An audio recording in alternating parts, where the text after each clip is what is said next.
ప్రభు యొక్క నామంలో మనం ఇప్పుడు లూకాసు వార్త 17వ అధ్యాయంలో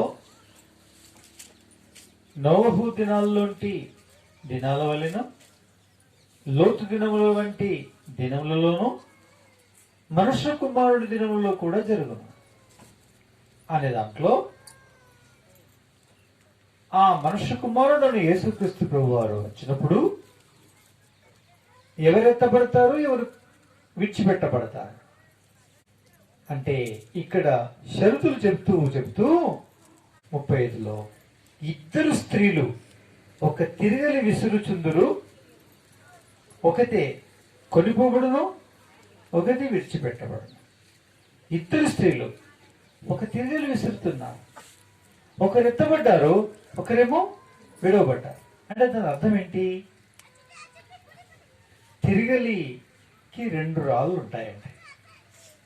ఒక రాయేమో భూమిలో పాతి పెట్టబడి కదలకుండా స్థిరంగా ఉంటుంది. పైన రాయేమో దానికి ఒక కర్ర మేకు వేయబడి ఉంటుంది, పిడి. అది ఏమవుతుంది? కదులుతూ ఉంటుంది. 2 ఉంటాయి ఇక్కడ. క్రీస్తునందు విశ్వాసం ఉంచినటువంటి వారిలో 2 రకములు.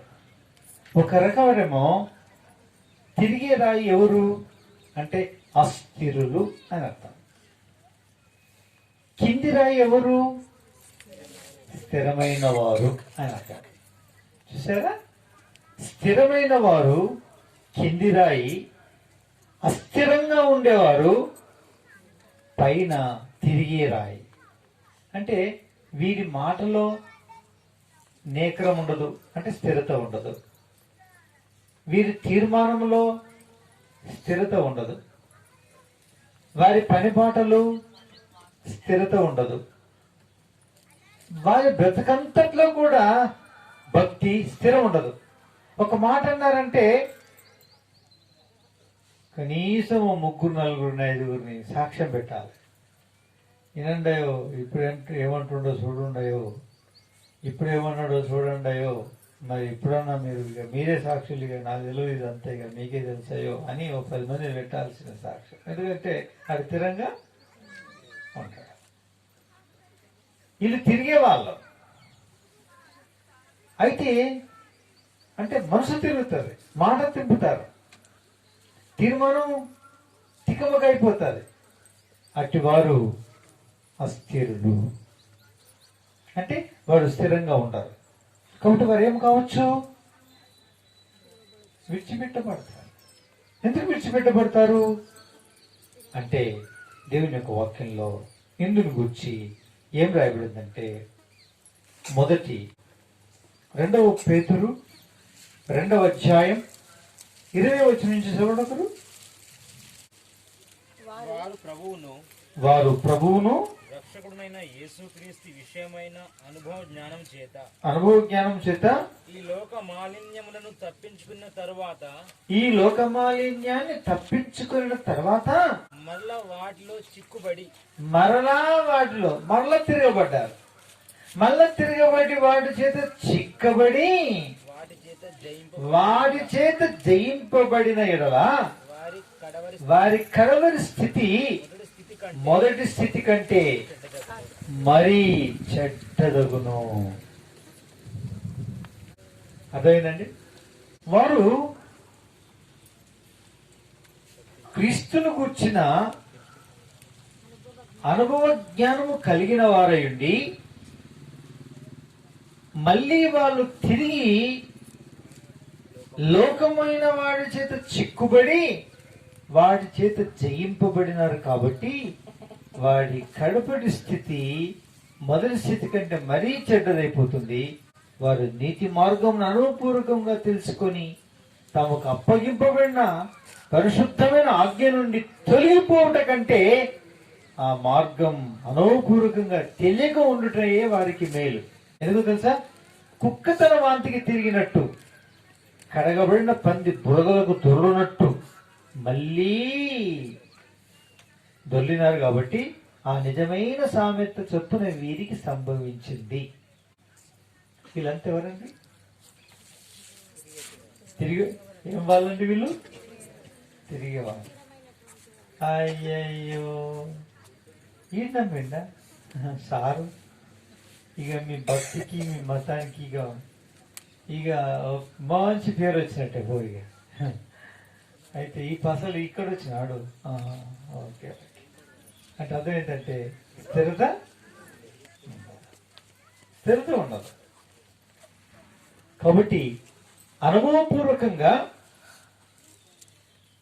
నీతిని గూర్చినటువంటి జ్ఞానము పొంది తమకు అప్పగింపమైన పరిశుద్ధమైన ఆజ్ఞ నుండి తొలగిపోయారు. అంటే తిరిగిపోయినా ఉన్నారా? తిరిగిపోయారు. కాబట్టి నా ప్రియమైనటువంటి వాళ్ళరా, దేవుని యొక్క వాక్య ప్రకారంగా వీళ్ళు పై ఇసురు రౌతుల్లో పైన రౌతు ఏదైతే ఉందో తిరిగినట్టు తిరిగేవారు, ఇటు తిరిగేవారే విడిచిపెట్టబడేవారు.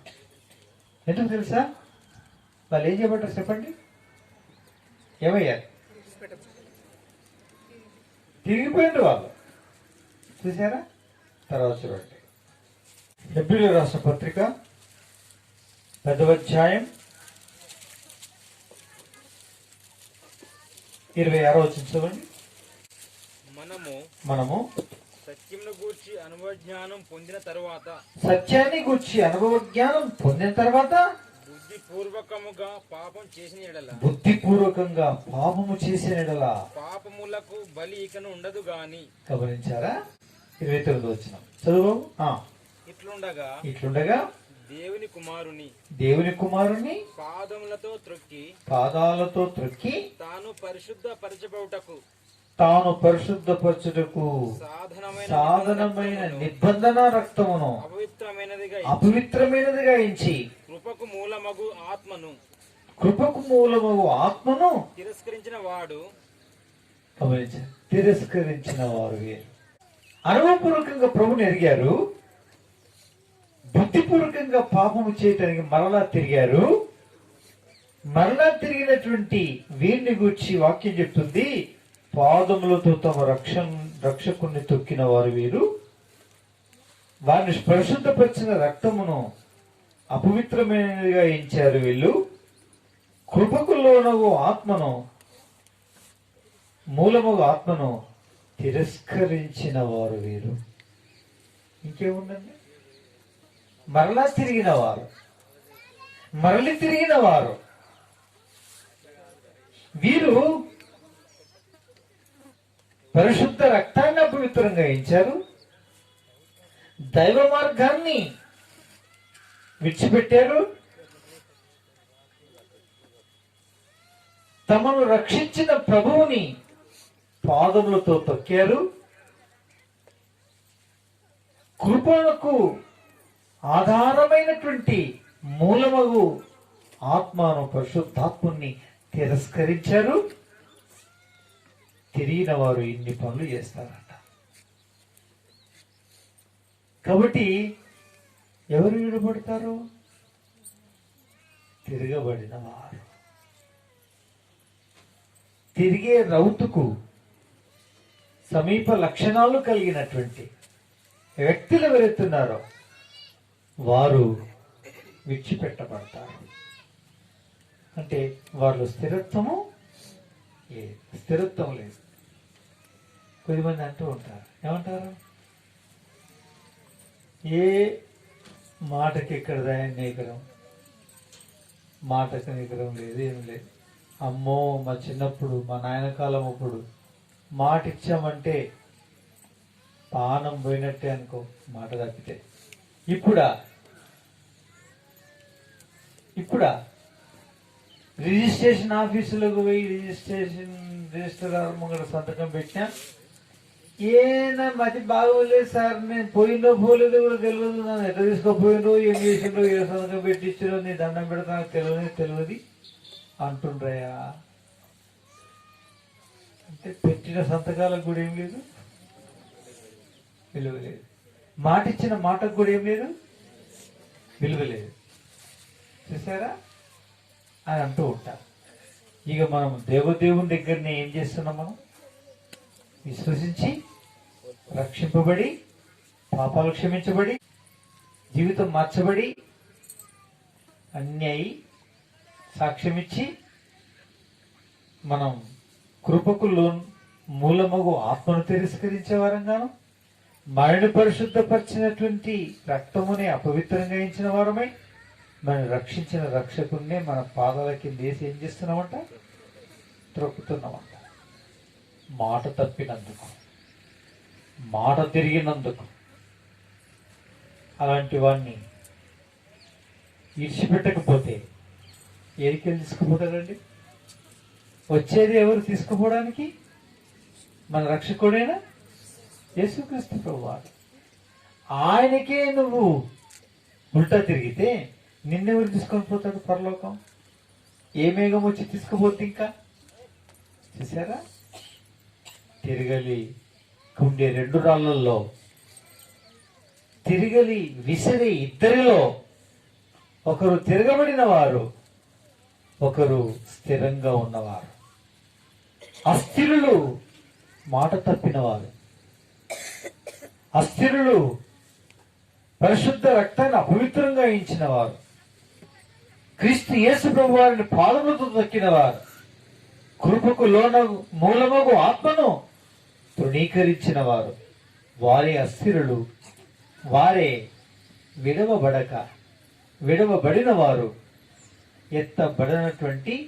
ఎత్తబడక విడవబడిన వారు అస్థిరులే. పై రాయి అయితే కింది రాయి ఎందుకండి? ఎవరు? స్థిరమైన వారు. ఏమి స్థిరము? ఇల్లు. 1 కొరింథీ 16వ అధ్యాయం 13వ వచనం చూడండి. మెలకువగా ఉండండి, విశ్వాసమందు నిలకడగా ఉండండి, పౌరుషం గలవారే యుండుడి. చాలు గమనించండి, నిలకడగా ఉండండి. నేను వాక్యంలో ఉంది, నిలకడగా ఎవరుంటారో వారు ఎత్తబడతారు. ఏమిట్లో నిలకడ? ఇక్కడ దాదాపు ఒక 5 లేక 6 ఉన్నాయి. మెలకువగా ఉండడంలో, విశ్వాసములో, పౌరుషంగా దేవుని కొరకు బ్రతికే విషయంలో, ప్రభులో బలవంతులుగా ఉండటంలో, చేయి కార్యాలన్నీ ప్రేమతో చేయటంలో ఎవరు నిలకడగా స్థిరంగా ఉంటారో, ప్రభు వచ్చినప్పుడు ఇవన్నీ చేయటను ఏ దాసుడు చేయట చూచునో ఆ దాసుని ఆ యేసే ఏం చేస్తాడండి? తీసుకుని పోతాడు. వీడెవడండి? స్థిరమైన రాయి, స్థిరమైన రాయి, స్థిరమైన విశ్వాసం, స్థిరమైన మాట. మాట నోట్లో నుంచి బయలుదేరిందంటే ప్రాణమన్నా పోవచ్చు, కానీ మాట తప్పే ప్రసక్తి ఇది బ్రతుకంటే. అట్టివన్నీ ఏం చేస్తాడైనా? కొనిపోబడతారు. అట్టి స్థిరత ఎవరిలో లేదో వారు ఏం చేయబడతారు? విడిచిపెట్టబడతారు. చూసారా? కాబట్టి నా ప్రియ సోదరి సోదరులారా, దేవుని యొక్క వాక్య ప్రకారంగా మనం ప్రార్థన చేసుకోవాలి. ప్రభువా, నేను అస్థిరునిగా ఉండొద్దు, స్థిరమైన వ్యక్తినిగా ఉండాలి. అందుకొరకు నన్ను మీరు సిద్ధం చేయండి, నాలో కార్యము లోతుగా జరిగించండి ప్రభువా అని ప్రార్థన చేసుకుంటే ప్రభు ఏం చేస్తే మనకు సహాయము చేస్తాడు. ఈ అస్థిరులు అన్నిట్లలో కూడా అస్థిరులే. అయితే చెప్పండి, యాకోబు రాసిన పత్రిక 1వ అధ్యాయం 7వ వచనం చూడండి. అయితే అతడు సందేహింపక విశ్వాసంతో అడగాలి. సందేహించువాడు గాలి చేత రేపబడి ఎగిరిపడు సముద్ర తరంగంతో పోలి ఉన్నాడు.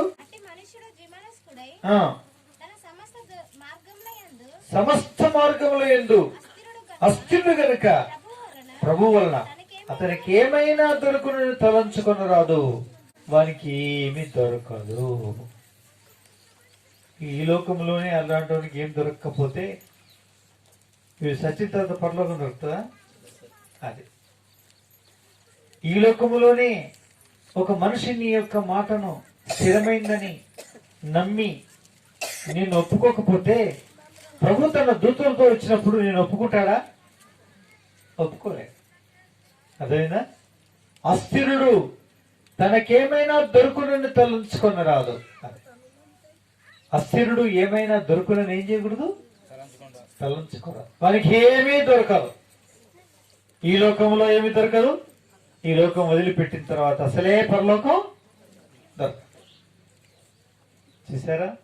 కాబట్టి ఒక తిరగలిని ఇద్దరు విసురుచుందురు, ఒకరు ఎత్తబడుదురు, ఒకరు విడవబడుదురు. అంటే అర్థం ఏంటంటే, అస్థిరుడు విడవబడును, స్థిరమైన వాడు ఏమవుతాడు, ఎత్తబడును అని అర్థం. పిల్లారా, కాబట్టి తాత్కాలికమైనటువంటి పాపము కొరకు, తాత్కాలికమైన ఆశ కొరకు, తాత్కాలికమైనటువంటి దేని కొరకు మనం ఏ రోటి కాడ ఆ పాట పాడే విధానపు పాటలు నేర్చుకొని బ్రతుకు జీవుడు బ్రతుకు దేరువు కొరకు ఏదైతే ఏంది అన్నట్టు బ్రతక నేర్చుకునే క్రైస్తవ జీవితం కలిగి ఉంటే నీవు ఒక మాట మీద స్థిరంగా ఉన్నవాడివి కాదు, ఏ జెండ కింద ఆ జైగొట్టేటువంటి వ్యక్తివి. కాబట్టి నువ్వు తప్పనిసరిగా విడవబడే గుంపులోనే ఉంటావు, కానీ ఎత్తబడే గుంపులో ఉంటావు.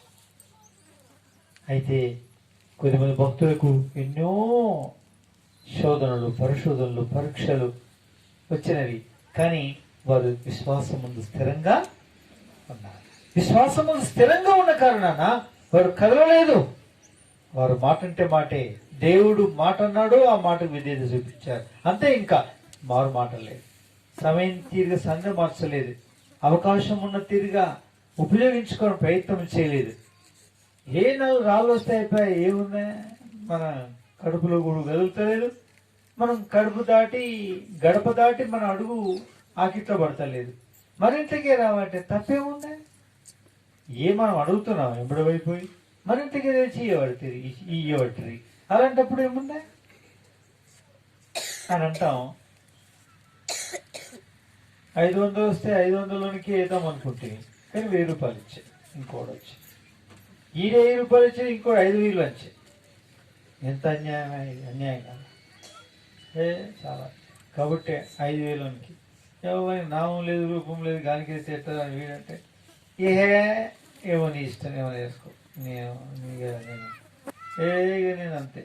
అది నిన్నటి దాకా ఆనే బెదిరితే ఇవన్నీ మోసం చేసినట్టు కాదురా, ఏ మోసం లేదు, బీసం లేదు అని ఆయనతో ఇన్ని గుర్తివో అని గుర్తివో ఎన్ని గుర్తివో ఆయనతో గుద్ది ఎత్తి తెల్లారు లేచి పనికి నెలకో 2 నెలలకు 3 నెలలకు పని పడని దగ్గర పోతే ఎవరా ఏంటా ఎవరా ఎవడనా ఎక్కడి నుంచి వచ్చినా అంటే అదేనయా మా ఇంటికి మొన్న ఏ మస్తు తిరిగినా తినేను కానీ చెప్పి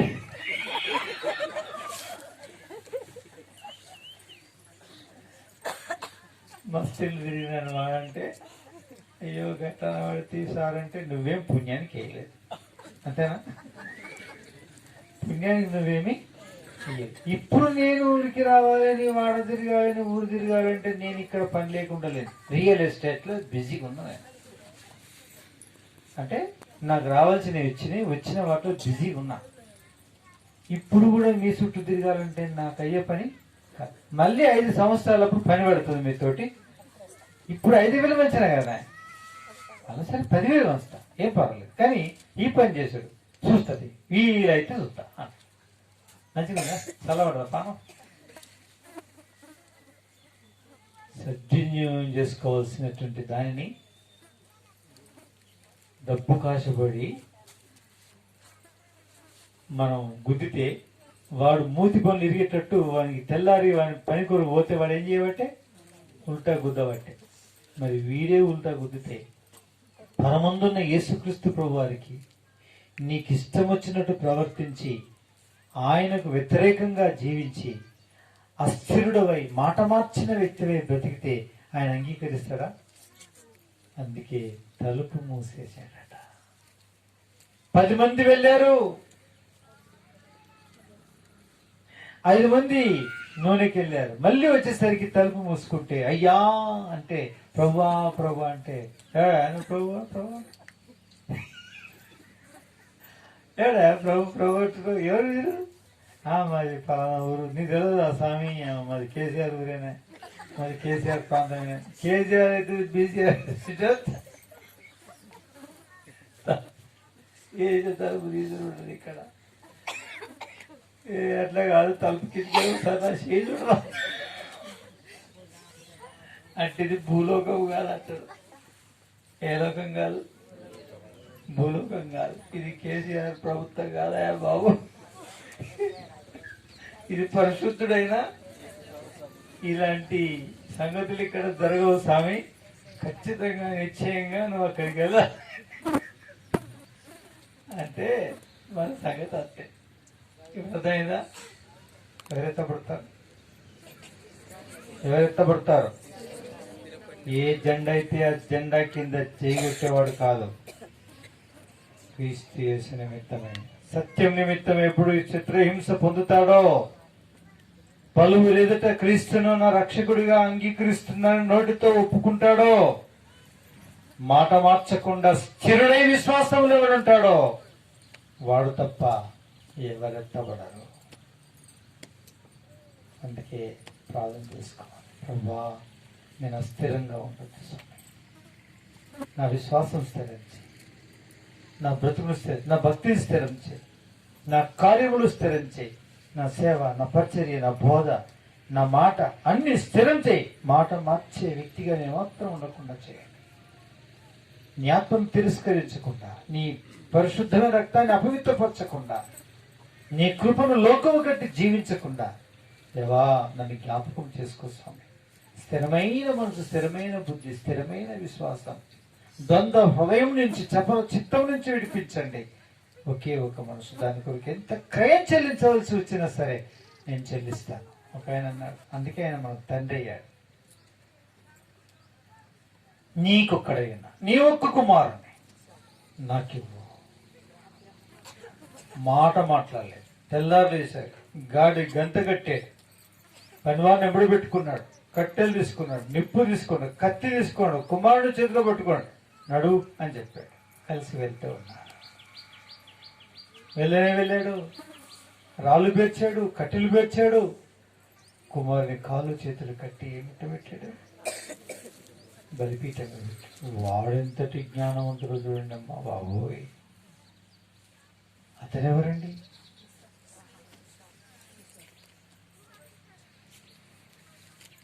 అతనేమి తెలివి లేదా, లేకుంటే ఇంకా ధ్యాస రాలేదా? తెలివి వచ్చింది, ధ్యాస వచ్చింది, అన్నీ వచ్చినాయి. ఎవరికండి? ఏ జ్ఞానం వచ్చింది?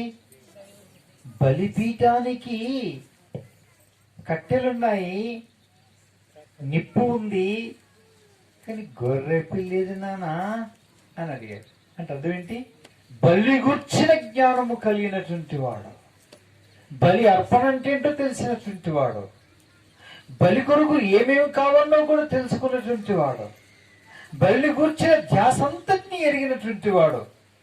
అంటే అంత భక్తి గూర్చిన పరిజ్ఞానము కలిగినటువంటి వాడు ఇస్సాకు. తనకెంతో వయసు వచ్చింది, తనకు జ్ఞానం వచ్చింది, తనకు ఆధ్యాత్మికమైన పరిణతి కూడా ఉంది. అడిగితే కొండె బాదుకొని ఓ కొడుకు కొడుకు అన్నాడా? దేవుడే ఆ బలికి గొర్రె పిల్లను చూసుకుంటాడు. కుమారుడా అని చెప్పాడు. అన్నటువంటి ఆ కుమారుని యొక్క కట్టెల మీద పడుకోబెట్టిన కుమారుని మీదకి వరలో నుంచి ఒక్కసారి కత్తి తీసి అలా అంటుంటే, ఎత్త మధ్యాహ్నం తలతలలా మెరుస్తూ ఉంటే, సూర్యకిరణాలు పడుతూ ఉంటే, అబ్రహాం ఆగు అనే స్వరం వినబడింది. పరుగును దిగి వచ్చి, ఆబో ఆ చిన్నవారి మీద చేయవే, వెనక్కి చూడు, నీ భక్తి నేను కట్టుబడిపోయాను. కొమ్ములు తగులుకున్న పొటేళ్లు చూసి దాన్ని తీసుకుని వచ్చిదా కుమారుడి వదిలిగా ఏం చేశాడు? బలి అర్పించాడు. స్థిరుడు, ఏడవలేదు, విచారించలేదు, మళ్ళీ భార్యకు చెప్పలేదు, అనుమానం లేదు, అవిశ్వాసం లేదు, అల్పవిశ్వాసం లేదు, వాగ్దాలను ఏమైతే అని సనగలేదు, కొనగలేదు, అట్టంటోడు నువ్వు ఎందుకు ఇచ్చినావు అని అనలేదు. ఏది మారు మాట మాట్లాడాడు. సంపూర్ణ విధులు చూపించాడు. స్థిరమైన హృదయం కలిగి ఉన్నాడు. ప్రభుకు అప్పగించుకున్నాడు. పరలోకం కదిలింది, కానీ విశ్వాసం మాత్రం అబ్రహాముది కనీసము తొనక కూడా తొనకలేదు. దిగి పరము నుంచి ప్రభువు దిగి వచ్చి పలికిన మాట, నేను నీకు కట్టుబడి ఉన్నాను, నన్ను బలి. స్థిరమైన వాడు. కాబట్టి మనం చాలాసార్లు చిత్తలుగా ఉంటాం, అవిశ్వాసులుగా ఉంటాం. విశ్వాస విషయంలో, సమర్పణ విషయంలో కదా ఎంతో అనుకుంటాం. ముందు పిడికెడు పట్టుకుంటాం, జేబులో చేయి పెట్టి, చక్కుడు సంచిలో చేయి పెట్టి, జేబులో చేయి పెట్టి ఇంత పడతాం, పెద్ద కట్ట ఇట్లా పడతాం. రాదు అస్సలు అలా మనకి. చివరికి 2 ఏళ్లతోటి అదేదో దొరుకుతుంది. ఏం దొరికింది? అయ్యో ఇది వస్తలేదు ఇప్పటికనే అని ఏళ్ళన్ని మలిస్తే పిడికేడు రాలేదు, కానీ ఇది వచ్చింది. కదా ఇది ఏం చేయాలి ప్రభా? ఇది నీకు ప్రాప్తమైంది కొడక్క, నాకు ప్రాప్తమైంది ఈ పైసనా? ఇదే నీకు కూడా వచ్చే పంట ప్రాప్తమైంది. మన వచ్చింటుంది తుస్సు. డాక్టర్ వడ్లయితే అంటే 10 సంవత్సరాలు కాకపోయా, ఉన్నదంతా పొట్టే, దోమ కొట్టు, పొలమంతా పొట్టు, నీకు మిగిలింది తొట్టు, గట్టి కోసం. తెలియదు చాలా మందికి. మా ఇంటికి వస్తున్నా, ఏం తెస్తావు? మీ ఇంటికి నేను వస్తున్నా, ఏం పెడతావు? ఇది మన సూత్రం. దేవుని విషయం సమర్పణ ఉండదు, సమర్పణ ఉండదు. దానికి శతకోటి అనుమానాలు. పైసా వేయడానికి పండిన పంటలో కరెక్ట్గా లెక్క పెట్టి ఒక సంచులు వడ్లు ఇవ్వడానికి, వచ్చిన పైసల్లో 10వ భాగం ఇవ్వడానికి ఎంత ఆయాసమో మనిషికి, ఎంత బాధనో, ఎంతో కష్టపడతారు. 100 రూపాయలు 10 రూపాయలు వేసేస్తారు సమస్య. 1000 రూపాయలు వచ్చినాయి, 100 రూపాయలు వేసేస్తారు. 10,000 వచ్చినాయి, 1000 రూపాయలు వేసేస్తారు. 1,00,000 రూపాయలు వచ్చినాయి అంటే ఎంత అన్నట్టు 10,000. సరే వేస్తాం కానీ ఇక ఒకసారి వేస్తే కష్టం కదా. 10,000 అంటే అందుకే 1,000 రూపాయలు తీస్తే ఇక 1,00,000 రూపాయలు 10,000 తీస్తే 90 అంటే 9 తొర్ర, ఆ తర్వాత ఆ పసలు బుర్ర అని అంత అవుతుంది అనుకోకుండా మనకు త్వర పడుతుంది. ఇప్పుడు ప్రస్తుతం చూసి ఒక ఆమె అట్లనే రిటైర్డ్ అయింది, సేవకుని పిలిచింది, అన్నా రాన్న మా ఇంటికి రా. ఈయన ఉరికింది, ఉరికితే ఆయన చేతిలో కట్ట పెట్టింది. కట్ట అంటే 10,000. నాకు ఫోన్ చేసింది, అన్న పలానా ఇట్లా పిలిచిందా, నేను పోయిందమ్మా. సరే ఓకే మరి అట్లా ఏంటి అంటే ఏం లేదన్నా 10,000 ఇచ్చినా. Very good. ఎందుకంటే అంటే రిటైర్మెంట్ అండి. మరి ఎంత వచ్చిందో కనుక్కున్నావు అన్న? అది నేను కనుక్కోలేదన్నా అన్నాడు. కనుక్కొని తీసుకున్నావు అన్నా. మరి ఎంక్వైరీ చేస్తే 14 లక్షలు వచ్చినాయి. ఎన్ని లక్షలు వచ్చినాయి? 14 లక్షలు వస్తే ఇప్పుడు ఎంత వేయాలి చెప్పండి? 14,000 వేయాలి. 1,40,000 వేయాలి. అంతేనా? 10,000, 10 లక్షలకు 1,00,000, ఒక్కొక్క లక్షకు 10,000, 4 లక్షలకు 40,000, 10 లక్షలకు 1,00,000, మొత్తం ఎన్ని? 1,00,000.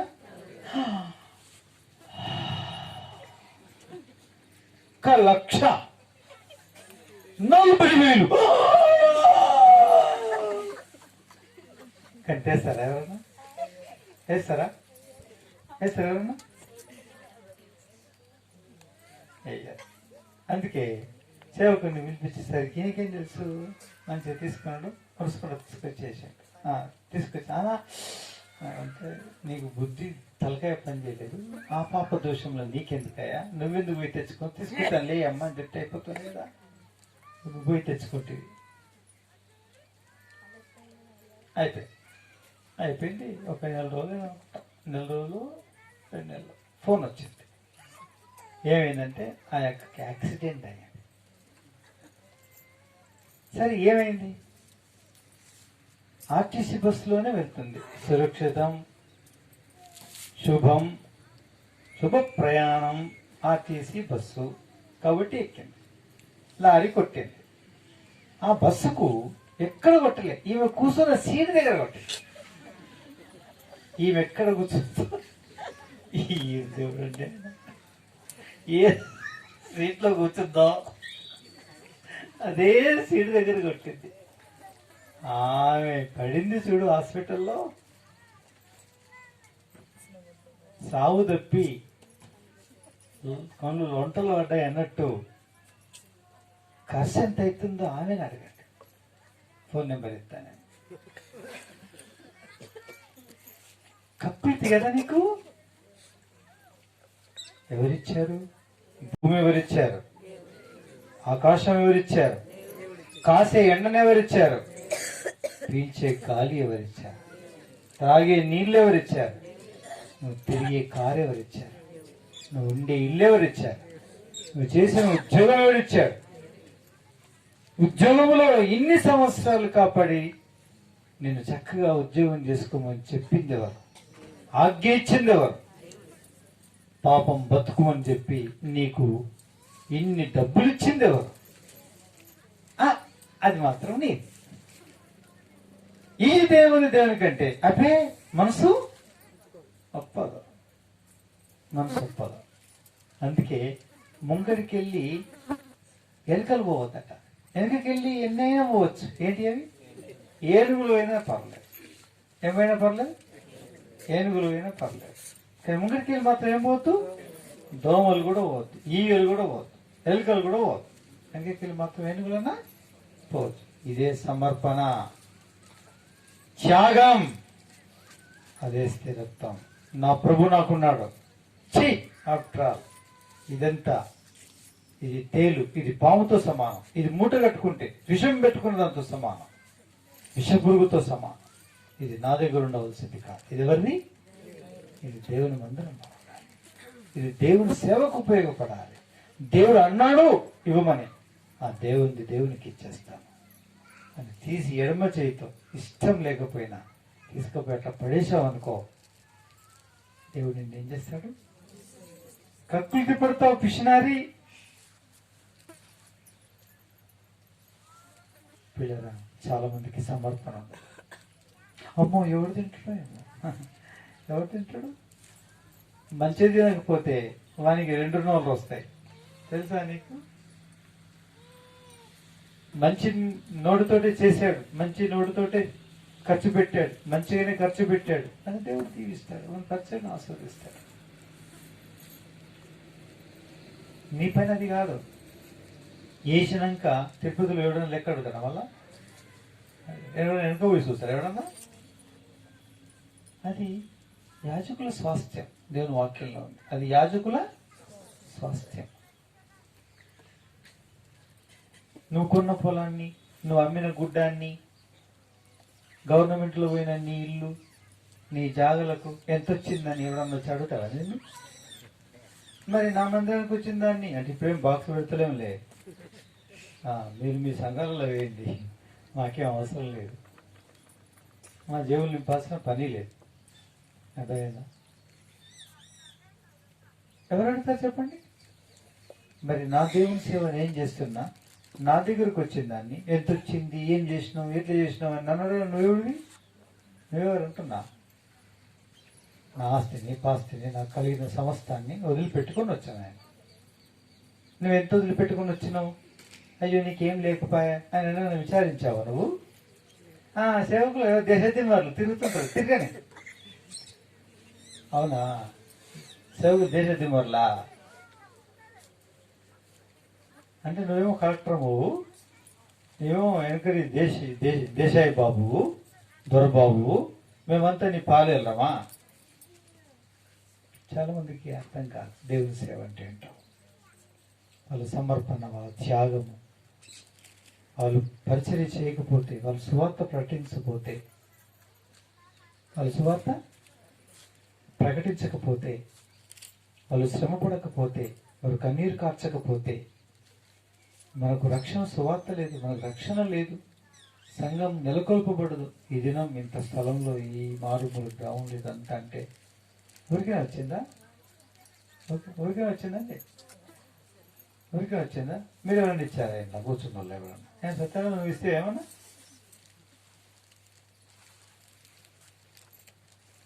కదా? ఆ దేవుడు ఇచ్చి మన స్వతంత్రం. నువ్వేమి పర్మిషన్ తీసుకుంటావా? నువ్వు ఏదైనా చేసుకోవాలనుకుంటే ఇప్పుడు అంత పర్మిషన్ కావాలంటే, సేవకుడు ఏదైనా చేయాలంటే ఎంత పర్మిషన్ కావాలి?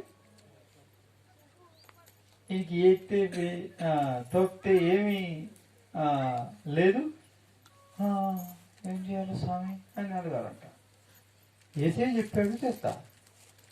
నీ కూడా చెప్పాలా, నీకు కూడా సమాధానం కావాలా? నాతో పాటు మోకరించి నీకు చెప్తాడు. నువ్వేమో మంచం మీద పార దప్పుకొని 3 రాత్రులు 4 రాత్రులు 5 రాత్రులు 7 రాత్రులు ప్రార్థనలు ఉన్నాయంటే పార దప్పుకొని ఇంటా పట్టావు. మేము 7 గంటలకు 8 గంటలకి మొదలుపెట్టి ముగించే వరకు లేవ్వకుండా దేవుని సంఘంతో కూర్చుండి ప్రార్థన చేస్తాం.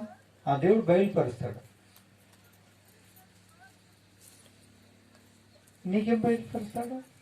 నువ్వు నా లెక్క నువ్వుంటే నీకు కూడా ఏం చేస్తాడు? బయలుపరుస్తాడు, తెలియజేస్తాడు, భారం ఇస్తాడు. నాకు కూడా సమాధానం ఉందా? భారము, సంఘము, అవే అన్నీ అని ఉండినవాడు అట్టుంటాడు. ప్రభు పని జరిగితే చాలు. ఏం జరిగితే చాలు? ప్రభు పని జరిగితే చాలు. ప్రభా, నీ దాసుడు ఆయన చేతిలోకి వచ్చింది, నీ చిత్తానుసారంగా ఖర్చు పెట్టి నీ మహిమార్థమై తను తినగలిగింది తిని తను సంతృప్తిగా ఉండి, ఇంకా మీరు ఇచ్చిన కొలది తను నీ కొరకు ఖర్చు పెట్టి విస్తారమైన సేవ చేయడానికి సాయం చేయాలని మంచి మనసుతో ప్రార్థన చేస్తే అద్భుతంగా దేవుడు ఏం చేసుకుంటాడు? వాడుకుంటాడు. ఇది క్రమం, అది పద్ధతి. చాలా మంది తెలియదు. ఎంతో విస్తారమైన పరిచయం ఉంది, ఎక్కడెక్కడో ఖర్చు పెట్టాలి, మేమో పెట్టాలి. ఎక్కడ ప్రభు పనిచేస్తే అక్కడ చేయాలా, ఆ చేసింది ఖర్చు పెట్టాలా. ఇవన్నీ చేయాలంటే ఎడికలు చేయాలి చెప్పండి? ఇవన్నీ చేయనా చేయకూడదా? చేయకూడదా? చేయాలి. చేసిన దాన్ని చూసుకుంటూ కూర్చున్నాం, మరి లేకుంటే చెప్పండి, చూసుకుంటూ కూర్చోవద్దు. విస్తారంగా వెదజల్లి వాడు విస్తారమైన పంట కోర్చుకుంటాడు. అర్థమైందా? ఆ ప్రభు కొరకు నువ్వు కానీ నేను కానీ సమర్పణతో ప్రార్థన చేయడం కానీ, సమర్పించుకోవడం కానీ, ప్రేమించడం కానీ, ప్రభు సన్నిధికి రావడం కానీ, అన్ని విధాలుగా ఎవరైతే చేస్తామో అత్యధికంగా దేవుడు ఏం చేస్తాడు? దీవించి ఆశీర్వదిస్తాడు. ఈ విధంగా దేవుడు ఆశీర్వదిస్తాడు. కాబట్టి పిల్లరా, స్థిరంగా ఉండాలి. ఎవరు స్థిరంగా ఉండాలి చెప్పండి? దేవునిలో స్థిరంగా ఉండాలి. ఆ స్థిరమైన ఇసులో తీసిన ఆ స్త్రీలలో ఎవరు స్థిర హృదయం కలిగిన వారైంది కింద పాతి పెట్టబడిన రాయి కలిగిన వారే స్థిరంగా ఉన్నారు, స్థిర విశ్వాసం కలిగినారు ప్రభు లోపల, వాళ్ళు ఏం చేయబడతారు? ఎత్తబడతారు. తిరిగే మనసు కలిగిన వారు ఏమైపోతారు? విడిచిపెట్టబడతారు. అందుకే ప్రభు తిరిగిపోవద్దు, అన్నింటిలో స్థిరంగా ఉండే కృప నాకు ఇవ్వమని ప్రార్థన ఎవరు చేసుకుంటారో వారిని స్థిరపరిచాడు దేవుడు. అంటే వారు ధన్యులు, వారు భాగ్యవంతులు, వారు తప్పనిసరిగా పరమునకు ప్రభు వచ్చినప్పుడు ఎత్తబడతారు, ఆయనతో పాటు పరలోకానికి తీసుకుపోబడతారు. విడిచిపెట్టే గుంపులో ఉండకుండా ఎత్తబడే గుంపులు ఉండే కొరకు మనం ప్రతిష్ఠించుకుందాం. దేవుడు దీవిస్తాడు. ఈ 4 షరతుల్లో ఎత్తబడే గుంపులో ఉందాం, అంతేగాని విడవబడే గుంపులో ఉండదు. ప్రార్థన చేసుకోండి.